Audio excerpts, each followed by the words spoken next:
How long do you think it's going to take us to film it over? Oh no, probably about 5 hours to be realistic. If we get an interview.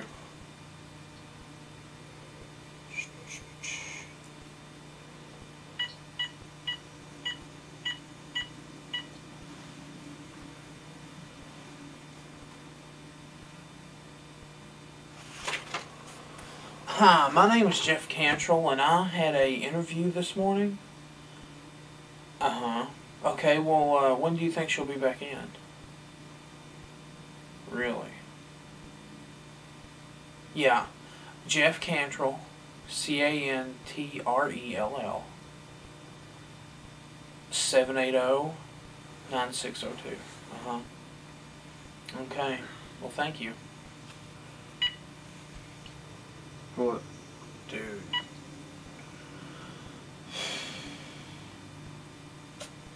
She had a doctor's appointment that she forgot about. Damn. I know. Dude, she's probably sitting there in the office. She's probably like, I don't want that fat guy to feel me. See what Steve's doing. Okay. See if he can do it now or...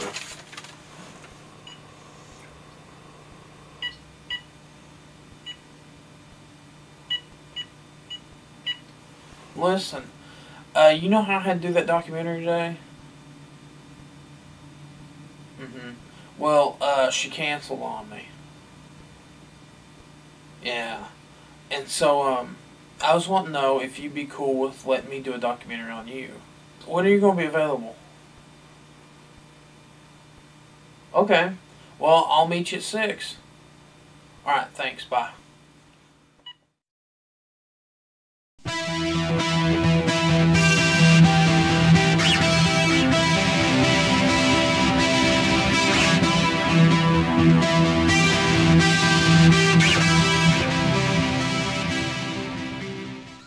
My mom did not know she was pregnant with me. She went to a doctor for abdominal trouble. They told her she had polyps that might develop into cancer.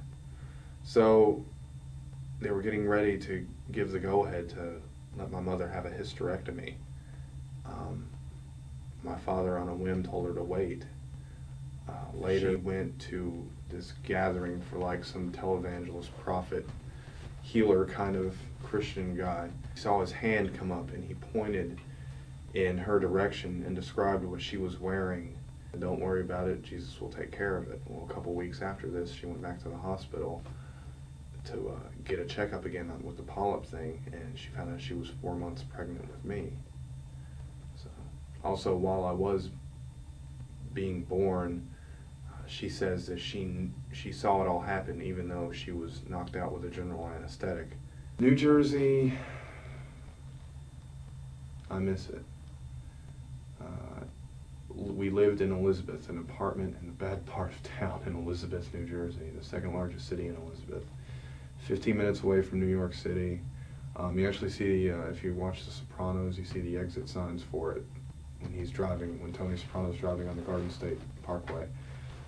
Growing up there was a lot different than growing up around here. There's a lot more diversity up there. You can walk down the street and hear 6 different languages being spoken around you. You can tell what ethnicity lives in what house.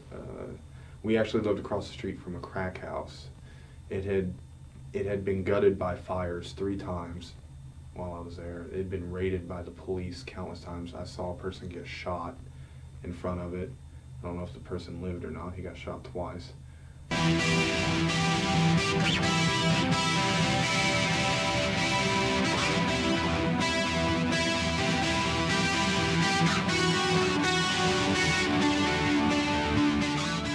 Looking at?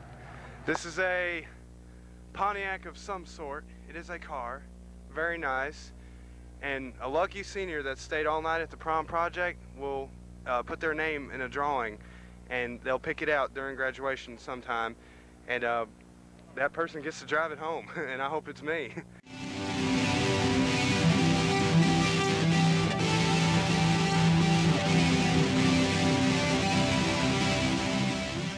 Had lesions open up in my intestines for no apparent reason. I would bleed internally. This happened a couple of times. I had to have endoscopic surgery. I used lasers to cauterize the lesions, speed up the healing process. September 14th, 1999, I just finished changing a tire on my car, and I stood up and I knew something was wrong. I felt really, really bad, and I turned around to yell for help from my roommate at the time, and I was out like a light. My roommate was slapping me and hitting me in the face, trying to wake me up and shaking me because he said that I was talking about walking towards a light. I don't remember any of that. Next thing I know, the ambulance shows up and paramedics are putting me on a stretcher, and EMTs are ripping my clothes off and cutting through my pants with scissors, and I had an ambu bag laying on my chest, and just things were happening in flashes. I was trying to make myself lose consciousness because the pain was so bad. It felt like somebody had shot me in the back of the head. Next thing I remember is going into the OR and being prepped. They shaved my head. They shaved half of my head with just a dry razor, just whoosh, whoosh, whoosh, whoosh. That hurt so bad. They didn't have time. Again, you know, I was losing consciousness. I would wake up and I was strapped to a chair in a sitting position, much like I am now, except my wrists and feet were bound. My neck was strapped back.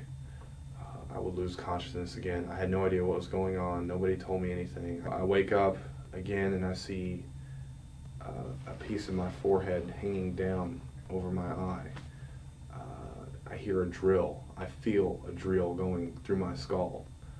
And I remember surgeons like asking me if this did anything, and then seeing a color or a flash of light. What they did was they performed a right front craniotomy. That means they cut me from here to here. You can see the scar. This is a flap of forehead that was hanging down over my right eye, was pulled back like that. They took something called a Midas drill, drilled 5 points.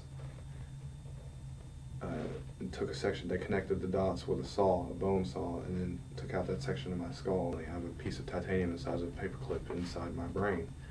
And they put my skull back together, put a piece of wire mesh over it and some fibrin glue, put 96 stitches in my forehead, and put me in the ICU for 9 days. Steve was awesome. I met him through Buddha and John Rhodes. We started a band named Chris with his fiancée. She's the lead singer. And we rehearse all the time now, it seems like. And the only time we played out was about the bands. Horrible. Yeah, but didn't the judge say that she would have gave you 3rd? She said we were in the top 5 out of 10. My new job, I'm still working at Life Care. So I have 2 jobs now. My new job is I'm work study here in Smackin Ridge Hall, the communications department. I love it. I've been wanting to do this since I got into communications. I love working with Tim Creekmore. I love working with Jeffrey Hill. You, me, and John Rhodes, and we made short films. Pre-operative ickiness. Yeah, I believe. All right, do your hair things. Steve. I already knew you for that. That's sexy.